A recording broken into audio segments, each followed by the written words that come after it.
Mais tu comprends l'autorité derrière ce doigt qui est en train d'être pointé. Il pointe vers moi. Quand il pointe, il fait comme ça, un événement se déroule. Et je vois le drapeau de la France d'abord. Dès que chaque fois quand le drapeau d'un pays défilait, je vois un aspect, un personnage, ou mieux encore, vous savez, vous connaissez les Chinois par exemple. Supposons que le drapeau de la Chine se positionne. Je vois un visage de Chinois. Comme pour dire, si tu rates le drapeau, le visage de la personne doit te désigner de quel pays il est question. Et puis quand ça finit, ça se quitte, les événements de ce pays se déroulent là-bas. C'était terrifiant pour la France.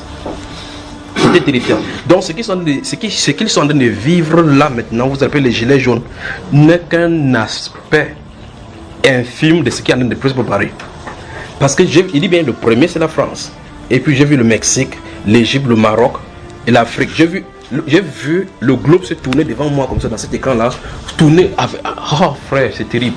Tourner. Et puis j'ai vu l'Afrique de l'Ouest. L'Afrique de l'Ouest.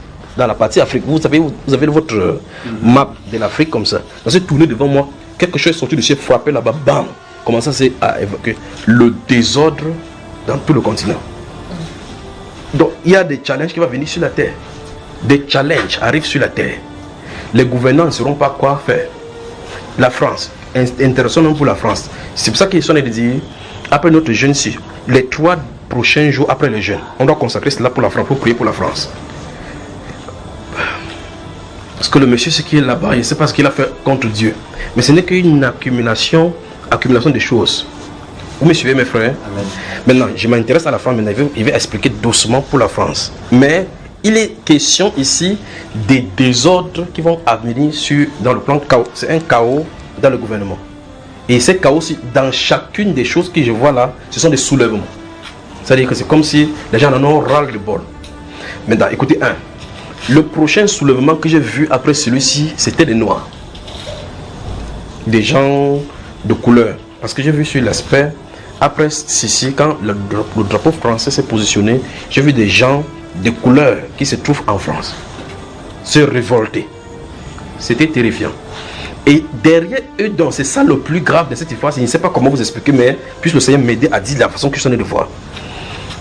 Vous avez vu les films de Dracula, où c'est Dracula où les gens marchent comme s'ils sont des zombies, oui, zombies, ils ont des habits déchirés au-delà comme ça, d'autres marchent avec la hache, avec le truc qui marche avec le sang sur eux. Vous avez vu ce genre de film, n'est-ce pas? Film d'horreur. Voilà, je crois que ce serait bien de mettre ça ici. Derrière les personnes qui marchaient pour défiler, pour revendiquer, pour créer le désordre, se trouvaient ces gens des esprits. C'est parce qu'on peut dire que voici la foule qui a avancé pour défiler. Mais derrière se trouvent les esprits. Mais j'ai remarqué, j'ai dit, ce n'est pas les Dracula. Les esprits qui se trouvaient là-bas, j'ai comme l'impression que ce pays-ci, je ne sais pas, il faut rechercher dans l'histoire. Ce pays-ci a exploité les gens pour construire des choses. Donc, il y a des êtres humains qui ont travaillé. C'est-à-dire que, je ne sais pas comment expliquer. Des êtres humains dans le passé ont fait beaucoup de travaux là-bas. Beaucoup ont été tués, mais on ne les a pas rendus justice. Ces esprits-là sont sortis. C'est pas ce que vous comprenez. Principalement lors de la révolution industrielle de la France. Donc, les gens étaient derrière ce groupe-ci. Il y avait le groupe devant pour revendiquer. Et puis, il y avait des esprits derrière qui marchaient doucement. Et vous voyez, c'est comme si quelqu'un sortait du travail. Comme les gens qui travaillent des travaux durs, travaux champêtres, travaux trucs durs, avec leurs habits débraillés, avec la sueur partout sur eux. C'est eux, cet esprit-là, qui canalisait les gens qui étaient devant. La France. C'est le premier qui a fait. Maintenant, écoutez bien ce qui s'est passé. Lorsque la France, pour la France c'est terrible, je ne sais pas quel est le rapport avec la France, et c'est vrai qu'on en parle ici dans les Saintes Écritures, mais lorsque pour le drapeau de la France est quitté avec ces événements que j'ai vu se dérouler, la France va subir le test. Ça va secouer là-bas. Et puis lorsque j'ai vu ces choses-là, le drapeau de la France s'est positionné et cet homme s'est positionné.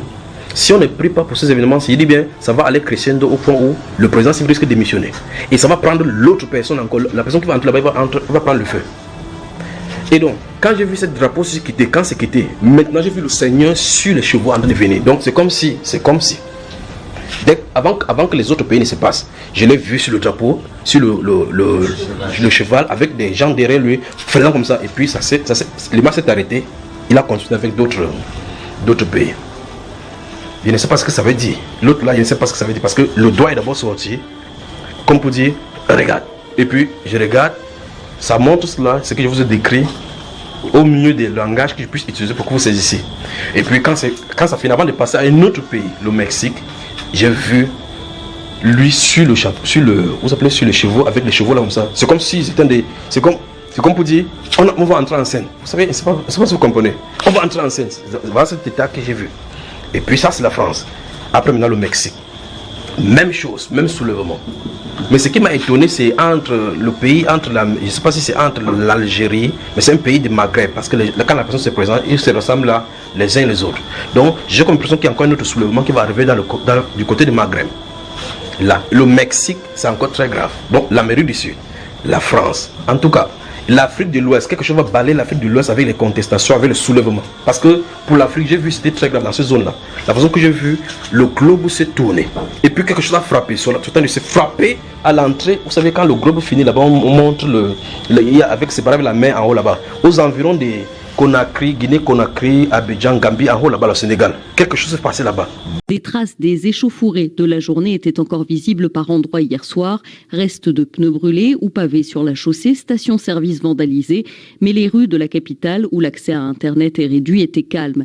Hier soir, à la télévision nationale, le procureur de la République a affirmé que suite à ces troubles, plusieurs personnes ont été interpellées et que d'autres sont recherchées sans plus de précision. Plus tôt dans l'après-midi, le général à la retraite Moumouni Boureima, dit Tchanga, ancien chef d'état-major du président Mamadou Tandja, a été interpellé à Niamey. Il serait soupçonné d'être un meneur de ces troubles. Dans la nuit de mardi à mercredi, Mahaman Ousmane a fait sa première déclaration après la proclamation des résultats provisoires du second tour de la présidentielle. Le candidat du RDR Tchandji dénonce des fraudes et rejette les chiffres publiés par la CENI. Il se dit en tête avec 50,3% des voix et promet d'utiliser tous les moyens légaux pour défendre la victoire qu'il revendique. Magali Lagrange, Niamey, RFI.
xoolal 54 bi 54 bi de gis ngeen 54 bi allahu akbar 54 bi moo mel nii gis ngeen de gis ngeen 54 gis ngeen de 54 bi allahu akbar gis ngeen nit de Sonko. À Dakar, pour France 24, on retrouve Eliman Daou. Les troubles se poursuivent à l'heure où nous parlons. Eliman. Écoutez, Raphaël, ce sont des scènes de guérilla urbaine qui sont en cours à Dakar, dans plusieurs quartiers. Les manifestants, on ne peut pas encore s'avancer sur leur nombre, mais ils sont assez nombreux, sont en train d'occuper certains axes stratégiques de Dakar avec un seul maître mot, libérer Ousmane Sonko. À centre-ville de Dakar et les quartiers environnants,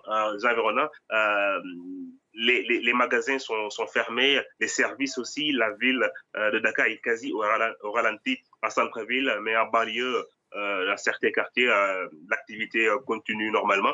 Les forces de l'ordre ont eu même du mal par moment à contrôler cette foule importante qui s'est dressée pour soutenir Ousmane Sonko. Les partisans d'Ousmane Sonko se sont donné rendez-vous cet après-midi à la place de la Nation à Dakar. Beaucoup de manifestants convergent là-bas pour manifester leur mécontentement, même si la manifestation a été interdite.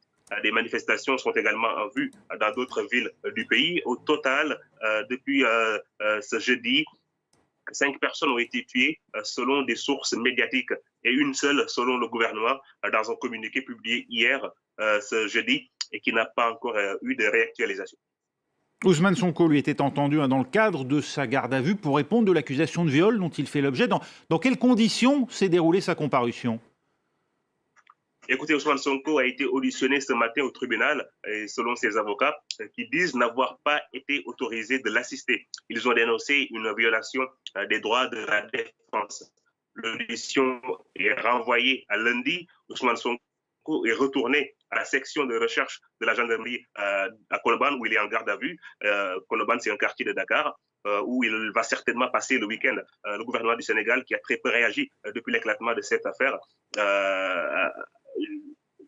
le gouvernement a très peu réagi, et j'ai tenté de joindre tout à l'heure, avant cette liaison, en vain, le coordonnateur de la communication de la présidence de la République. Et dans un communiqué publié ce jeudi, le gouvernement disait dénoncer les violences vues dans l'espace public, tout en informant qu'il va tout faire pour maintenir l'ordre. Merci Elimane Dao avec nous en direct de Dakar. La répression doit cesser. Entre les cris des manifestants, les tirs de grenades lacrymogènes et de balles à blanc dispersent la foule. Derrière des barricades de fortune, face aux forces de l'ordre, les manifestants ripostent par des jets de pierre. Ce vendredi, la tension est montée d'un cran dans le pays où des milliers de personnes continuent d'exiger la libération d'Ousmane Sonko.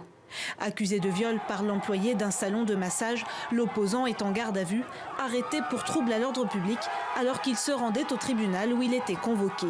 Un traitement que l'intéressé qualifie de complot politique du président Macky Sall pour l'écarter de la prochaine présidentielle.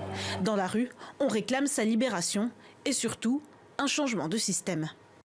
Sonko, c'est l'espoir de la jeunesse du Sénégal, il faut que vous le compreniez. C'est l'espoir de la jeunesse. Il s'est sacrifié pour la jeunesse lui a rendu la monnaie. Ça fait mal. On n'a rien contre le président. Au côté, nous l'aimons. Mais il faut qu'il se ressaisit. Il faut qu'il soit ici pour l'intérêt du peuple. Dans le quartier du Plateau, d'ordinaire très dynamique, les commerces sont fermés et certains habitants craignent le pire. Cet abribus caillassé nous appartient, c'est un bien public. Ça ne sert à rien de détruire, parce que c'est nous qui allons en pâtir.